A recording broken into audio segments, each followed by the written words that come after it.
Good morning. आज मैं आपको आपकी अविका पुस्तक से ही पाठ 10 अच्छाई से बुराई को जीतो। बच्चों, इस पाठ में हमें यह शिक्षा मिली है कि हम सबको कभी भी इंसानियत का मार्ग नहीं छोड़ना चाहिए। हमें हमेशा परोपकारी, दयाशील और क्षमाशील तथा दूसरे के गुणों को गलतियों को माफ़ करना चाहिए, क्षमा कर देना चाहिए। हमेशा सब प्रति दया की भावना रखना चाहिए। इस पाठ से हमें यही सीख मिलती है कि हमेशा दूसरों की सहायता करनी चाहिए। चलिए, आज मैं आपको ऐसे ही कुछ कहानियाँ सुनाते हैं। मोहम्मद साहब ने, आप जानते होंगे मोहम्मद पैगंबर साहब को, सुना भी होगा। मोहम्मद साहब ने अपनी ज़िंदगी में लोगों को बहुत सी अच्छी बातें सिखाई थी। उन्होंने बताया कि ईश्वर एक है, इन सब को पैदा करने वाला और उसकी रक्षा करने वाला वही एक है। मनुष्यों में किसी को ऊंचा या नीचा नहीं मानना चाहिए, सभी लोग एक समान हैं। मनुष्यों को अपनी बुरी आदतों को छोड़ देना चाहिए, बुरी आदतों से दूर रहना चाहिए। परोपकार, क्षमाशीलता, दयाशीलता आदि गुणों को अपनाना चाहिए। बच्चों, ऐसी ही एक बार की बात है कि मोहम्मद साहब की ये अच्छी बातें बहुत लोगों को पसंद नहीं आती थी। वो लोग उनका विरोध करते थे, उनके इन सब बातों का विरोध करते थे। ऐसे ही विरोधियों में एक बुढ़िया थी जो मोहम्मद साहब के रास्ते में हमेशा कूड़े फेंक देती थी और कांटे बिखेरना शुरू कर दिया था। लेकिन क्षमाशील मोहम्मद साहब इसका कभी भी बुरा नहीं मानते थे। ऐसे ही कुछ समय बीतता गया। एक दिन मोहम्मद साहब को बड़ा आश्चर्य हुआ, क्योंकि उनके रास्ते में न कूड़ा मिला था और न ही कांटे। मोहम्मद साहब ने रास्ते में कूड़ा फेंकने वाली बुढ़िया के बारे में पड़ोसियों से पूछा, तब पता चला कि वह बुढ़िया बहुत बीमार है। परम दयालु मोहम्मद साहब तुरंत उस बुढ़िया का हाल चाल पूछने पहुंच गए। उनकी क्षमाशीलता को देखकर बुढ़िया बहुत शर्मिंदा हुई और उस दिन से उसने मोहम्मद साहब का विरोध करना बंद कर दिया। इस तरह अच्छाई से बुराई को जीतने का इससे अच्छा उदाहरण नहीं मिलता। दूसरा है बच्चों, मेहनत करना सीखो। सिखों के प्रवर्तक गुरु नानक साहब एक बार अपने किसी धनवान व्यक्ति के यहाँ गए और गुरु जी ने कहा उस धनवान भक्त से कि हाथ साफ करके पानी ले आओ।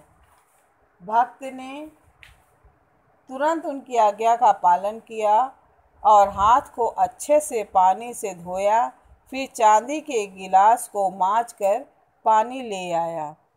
गिलास देते हुए भक्त का हाथ गुरु जी के हाथ से छू गया, स्पर्श किया।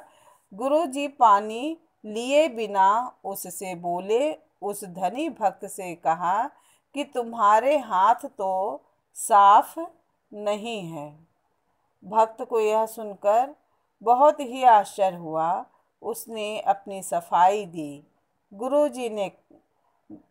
जी, मैंने तो हाथ को बहुत अच्छे से साफ किया है।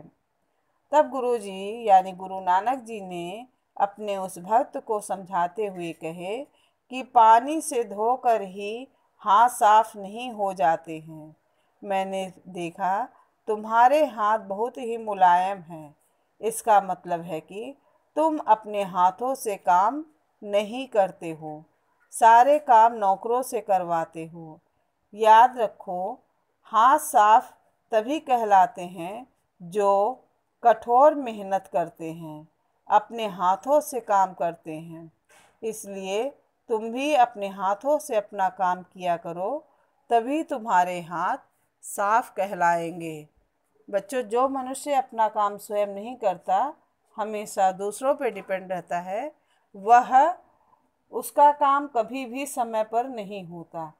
आलस कभी नहीं करना चाहिए, क्योंकि आलस्यस्य कुतो विद्या, अविद्यस्य कुतो धनम, अधनस्य कुतो मित्रम, अमित्रस्य कुतः सुखम। कहते हैं कि आलसी को विद्या नहीं प्राप्त होती, विद्या के बिना धन की प्राप्ति नहीं होती, और धन के बिना मित्र नहीं होते, और मित्र के बिना सुख नहीं होता।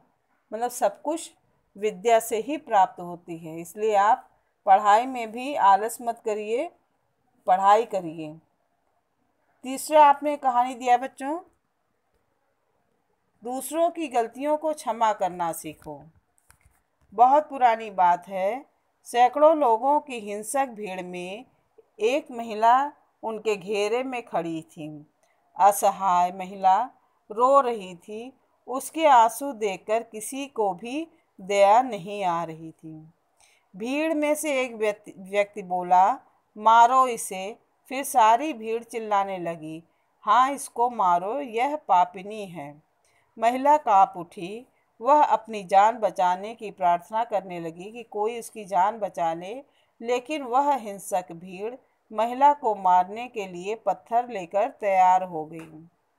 तभी एक तेजस्वी व्यक्ति ने बहुत तेज आवाज में कहा कि रुको, इसे वही व्यक्ति मार सकता है जो कभी भी पाप न किया हो।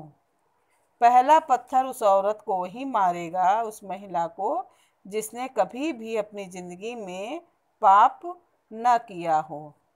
इस वाणी का बच्चों उस भीड़ पर, उस हिंसक भीड़ पर ऐसा प्रभाव हुआ कि यह बात सुनते ही भीड़ को मानो सांप सूंघ गया हो। सभी लोग एक दूसरे को देखने लगे। सारी भीड़ में किसी भी व्यक्ति की आवाज़ सुनाई नहीं दे रही थी, क्योंकि वहाँ एक भी ऐसा व्यक्ति नहीं था जिसने अपने जीवन में कभी भी बुरा काम न किया हो। कुछ ही क्षणों में वह हिंसक भीड़ छट गई। बच्चों जानते हो ऐसे तेजस्वी पुरुष कौन थे? ये महान पुरुष ईसा मसीह थे, जिन्होंने ईसाई धर्म चलाया। इन्होंने लोगों को सिखाया कि आपस में प्रेम करो, दूसरों की गलतियों को क्षमा करो, दीन दुखियों की सहायता करो। इंसान को सदैव अपने काम पर भरोसा रखना चाहिए तथा दूसरों की गलतियों को क्षमा करना चाहिए। ये था आपके पाठ का सार। नेक्स्ट वीडियो में आपको ये प्रश्नोत्तर शब्दार्थ सब करवाएंगे। पहले आप पाठ को अच्छे से पढ़ लीजिएगा, फिर प्रश्नोत्तर करवाएंगे। धन्यवाद।